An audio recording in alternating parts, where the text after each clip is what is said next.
Hello viewers, আপনাদেরকে দেখাচ্ছি যে আসলে পেঁপে গাছের সাথে যে খোঁটা দিতে হয়, খোঁটাটা কতটুকু দূরত্ব এবং কীভাবে দিতে হয়। আমরা দেখতে পাচ্ছি যে গাছের গোড়া থেকে 1 ফিট পরিমাণ দূরত্ব নিয়ে খোঁটাটা গাড়তে হবে, আর সেখান থেকে আস্তে আস্তে এরকম কাপড় বা দিয়ে এরকম করে টানা দিয়ে রাখতে হয়, যাতে গাছটা নড়াচড়ায় সমস্যা না হয়। তো দেখাচ্ছি আপনাদেরকে যে খোঁটাটা কীভাবে দিতে হয়। এইভাবে এরকম করে আস্তে আস্তে বড় ধরনের খোঁটা দিয়ে রাখছে, এবং যখন ফলটা আসবে তখন আমরা দেখতে পাচ্ছি যে ফলটা হয়তোবা এই পর্যন্ত আসবে। এই পর্যন্ত আসলে খোঁটার সাথে আসলে এটা লাগবে না। আর যদি দেখা যায় খোঁটার সাথে আচ্ছা, আর খোঁটার সাথে যখন ফলটা লেগে যাবে তখন হয়তো বাতাসে লেগে যেয়ে হয়তোবা অনেক সময় দেখা যায় যে ফলটা ভেঙে পড়ে যেতে পারে। আর এই কারণে আমরা দেখাচ্ছি যে যখন খোঁটাটা দিব তখন গাছের থেকে 1 ফিট দূরত্বভাবে খোঁটাটা দিব।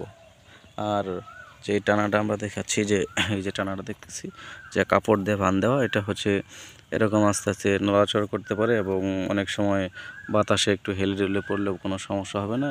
আর যদি আমরা টাইট করে বাঁধ দিয়ে দিই তাহলে মনে হয় যে একদম হয়ে যাবে, আপনার শক্ত হয়ে যাবে। তখন বাতাসে যখন একটু জোরে লাগবে তখন হয়তো আগাটা ভেঙে যেতে পারে। আর এইভাবে এই জন্য একটু লুজ করে বাঁধ দেবো, আর খোঁটাটা এইভাবে দিয়ে দেবো। আর একটা জিনিস হচ্ছে যে আমরা মাটির ভিটটা দেখাচ্ছি যে উপরের অংশটা একটু উঁচু আর আস্তে আস্তে ঢালুর মতো।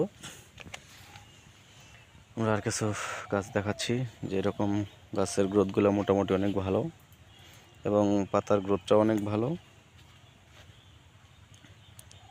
এটা হচ্ছে সুস্থ গাছের লক্ষণ, এবং সুস্থ গাছের যে লক্ষণগুলো এরকমই দেখাচ্ছে। গাছগুলো হয়তোবা অল্প দিনের গাছ, আর গাছের গ্রোথগুলো দেখেন কত সুন্দর হয়েছে।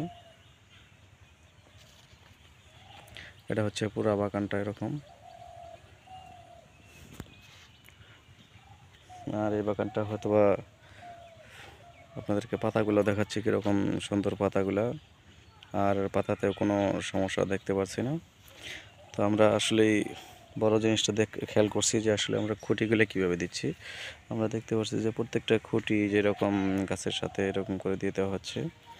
এটা হচ্ছে গাছের খুঁটিটা কতটুকু দূরত্ব এবং কীভাবে গেড়ে দিছে, এবং বানটা কীভাবে দিচ্ছে, এটা দেখানোর উদ্দেশ্য আপনাদেরকে দেখানো হলো।